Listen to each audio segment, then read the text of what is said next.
Iran समर्थित Houthi विद्रोही नवंबर 2023 से विश्व के सबसे व्यस्त समुद्री मार्गों में शामिल लाल सागर से गुजरने वाले जहाजों पर हमले कर रहे हैं।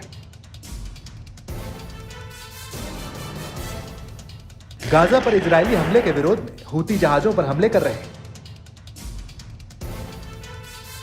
अमेरिका और ब्रिटेन ने गठबंधन बनाकर इन हमलों को रोकने की कोशिश की, लेकिन अभी तक उनकी कोशिश सफल नहीं हो पाई है। वहीं एक बार फिर लाल सागर में हूती विद्रोहियों ने तांडव मचाया है। यमन के हूती विद्रोही संगठन ने शनिवार को कहा है कि उनकी मिसाइलों ने लाल सागर में एंड्रोमेडा स्टार तेल टैंकर को निशाना बनाया। उन्होंने कहा है कि ऐसा उन्होंने इसलिए किया है क्योंकि वो गाजा युद्ध में इजराइल से लड़ रहे फिलिस्तीनियों के समर्थन में क्षेत्र में कमर्शियल जहाजों पर हमला जारी रखे हुए हैं।